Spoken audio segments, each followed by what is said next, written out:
안녕하세요. 미역TV 박주환입니다. 아직도 유튜브에 업로드에 대해서 적응하시느라 불편하심에도 불구하고 오늘도 여김없이 찾아와 주셔서 그리고 들어주셔서 대단히 감사드립니다.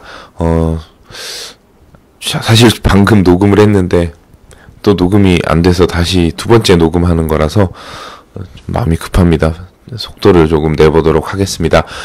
전일 한국 시장뿐 아니라 세계 경제에 큰 뉴스가 하나 있었죠. 바로 IMF에서 세계 경제 성장률 전망을 10월달에 전망한 3.7%에서 3.5%로 하향 조정했다라는 소식이 있었습니다.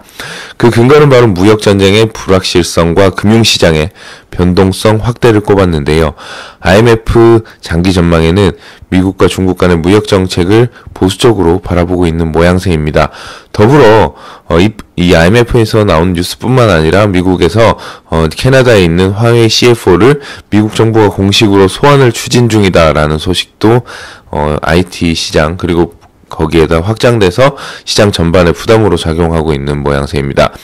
전일 한국 시장, 미국 시장 모두 차익 실현에 따른 매물 출회로 하락하면서 출발했고요. 말 그대로 차익 실현 매물이 출회하기 굉장히 좋은 빌미가 제공되었습니다. 미국 시장의 경우 최근 상승폭이 컸던 반도체, IT, 성장주 전망 위주로 낙폭이 컸습니다.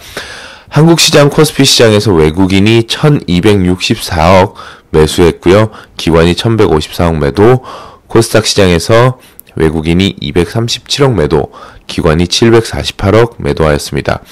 여전히 외국인은 삼성전자와 하이닉스를 중심으로 매수세를 지속해오고 있습니다. 방금 종료된 미국 시장의 경우에 IBM이 클라우드 서버 서비스 매출에서 호조를 보이면서 시장의 예측치를 상회하는 매출을 발표했습니다.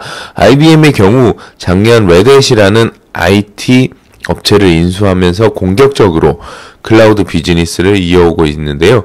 조금 더 전문적이고 큰 폭의 데이터베이스를 처리하는 IBM은 산업, 즉 제조업 쪽으로 더 치우쳐져 있기 때문에 산업의 전산화 등에 꽤 많은 시간이 소요되곤 합니다. 다른 IT 업체에 비해 조금 뒤처져 있던 IBM의 실적 성장은 클라우드 매출 시장에서 꾸준한 IT 업체의 상승을 기대해 볼 수 있는 긍정적인 뉴스라고 생각됩니다. 전일 미국에서 발표된 주택시장 지표, 신규 주택이 아니라 기존 주택 매매가 시장의 예측치보다 1.5% 하회하면서 3년 중 가장 낮은 지표를 발표했습니다. 신규 주택 거래량, 건축량과 더불어 기존 주택 매매량에 대한 지표도 미국 개인 소비와 투자 측면에서 중요한 지표 중에 하나인데요. 최근 3년 내 가장 낮은 수준이라 함은 계절적 영향이 있을지 그리고 소비가 점점 더 내구재 소비가 점점 줄어들고 있는 것인지에 대해서는 다시 한번 관심을 가지고 지켜봐야 될 것 같습니다. 지표가 사실 잘 나올 때는 3년 동안 이러한 지표가 시장에 큰 영향을 미치지 못했지만 지표가 점점 더 하락하기 시작하는 국면에서는 이러한 지표들이 시장에 충격을 안겨줄 수 있기 때문에 다시 한번 워치리스트에 씹어놓고 꾸준하게 관찰을 해야 되는 지표로 들어온 것 같습니다.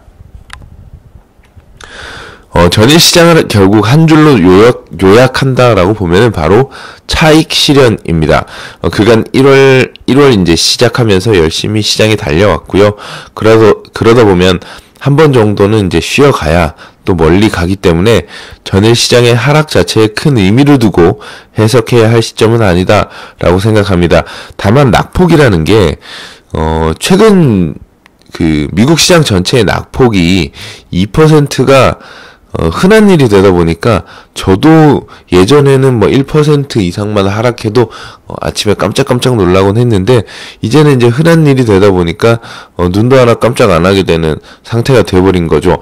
결국 시장이 확대된 변동성에 적응을 해나가고 있는 것이다 라고 생각이 되고요. 확대되는 변동성 시장의 문제점이 뭐냐면 결국 꾸준한 상승, 큰 폭의 랠리를 기대하기가 힘들다라는 게 시장에 지금까지 지켜봐 왔던 저의 결론이고 결국 점점 우선은 시장이 호재가 나와서 상승하기 위한 첫 번째 조건이 이 변동성, 시장의 지수 변동성이 조금 줄어들어야 랠리를 기대해 볼 수 있는 게 아닌가라고 생각합니다. 그래서 결국 이런 이야기도 IMF가 이야기한 금융시장의 변동성 확대 라는 내용과 일맥상통한다라고 볼 수가 있겠습니다. 그러니까 이 변동성이 조금은 줄어든다면, 그러니까 하루 뭐 일주일 동안 이제 지수의 상승과 하락폭이 1% 내외 구간으로 좀 들어와 준다라고 하면은 다시 한번 재차 상승을 기대해봐도 될 만한 국면인데, 아직까지는 뭐 그 정도의 수준은 아닌 것 같습니다. 네. 오늘 시장 이야기는 여기까지 하도록 하겠습니다. 큰 이벤트 없이 실적 시즌이 지나가고 있는 만큼 특별한 소재거리를 찾기도 만만치는 않지만요. 그럴 때일수록 이 빈틈을 이용해서 하나씩 공부해볼 만한 내용들을 아침에 말씀드리도록 하겠습니다. 네. 내일도 또 열심히 준비해서 다시 찾아뵙도록 하겠습니다. 저는 지금까지 미역TV 박주환이었습니다. 여러분 고맙습니다.